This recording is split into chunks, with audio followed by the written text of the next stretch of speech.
Bonjour à tous et bienvenue sur ce point sur l'évolution de la paire euro-dollar. Alors on est devant un graphique en données horaires de la paire euro-dollar. Comme on le voit, on est en baisse ce matin au moment où je vous parle. On est en train de marquer de nouveaux plus bas journaliers. Ce qu'on peut rappeler, c'est que hier, après avoir consolidé au-dessus des indices, on a finalement cassé sans information particulière ce seuil psychologique des indices, ce qui a entraîné plusieurs événements techniques. On a ensuite cassé sous le plus bas de vendredi dernier, ce qui était également important, et on est venu tester les 1,0950, un seuil autour duquel on a évolué la nuit dernière, et ce matin on se dirige à la baisse avec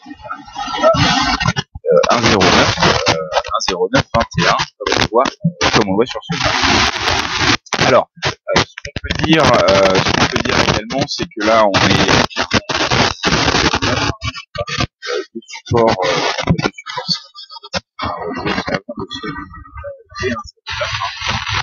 et sous les 1,09 on aura d'autres cibles qu'on peut mettre en lumière avec des graphiques de plus long terme qu'on peut mettre en lumière, donc sur les 1,0850 et 1,08, 1,0810, voilà ce qu'on devrait viser si on casse les 1,09 à la hausse. C'est le seuil d'annulation de la tendance baissière de court terme est situé sur les indices, c'est-à-dire qu'au-dessus des indices, les possibilités de baisse à court terme seraient réduites, tandis que comme on l'a dit, sous les 1,09, c'est les baissiers qui seraient considérés en force sur le marché.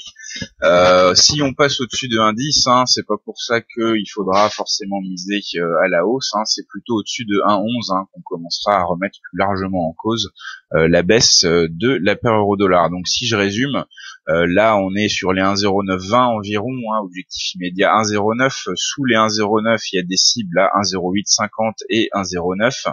À la hausse il faut surveiller surtout les indices, et au-dessus de indice, si on dépasse pas si on dépasse pas les 1,11, on restera quand même dans une perspective baissière, mais simplement on restera un peu en attente vis-à-vis du marché et vis-à-vis des événements qu'on attendra aujourd'hui, notamment parce qu'on va avoir un calendrier chargé avec ce matin les secondes estimations des indices PMI des services européens, et cet après-midi pas mal de choses avec le rapport ADP sur l'emploi américain, avec l'indice PMI des services US et avec l'indice ISM des services US.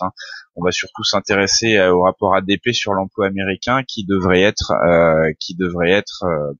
aider à affiner les anticipations pour le rapport NFP de vendredi. C'est en effet la statistique la plus importante de la semaine, et les traders attendent vraiment d'en savoir plus sur ces chiffres pour pouvoir se positionner plus franchement. Donc tout ce qui pourrait aider à affiner les anticipations pour ce rapport NFP de vendredi est bon à prendre, et ça sera le cas du rapport ADP aujourd'hui. Donc une journée qui pourrait potentiellement être animée avec un bémol, parce que effectivement les traders n'iront pas sans doute pas trop loin avant d'avoir pris connaissance du rapport NFP de vendredi. Voilà, donc on en est sur la paire euro-dollar pour ce mercredi matin. Je vous souhaite à tous une très bonne journée de trading et je vous dis à très bientôt pour un autre point sur l'euro-dollar.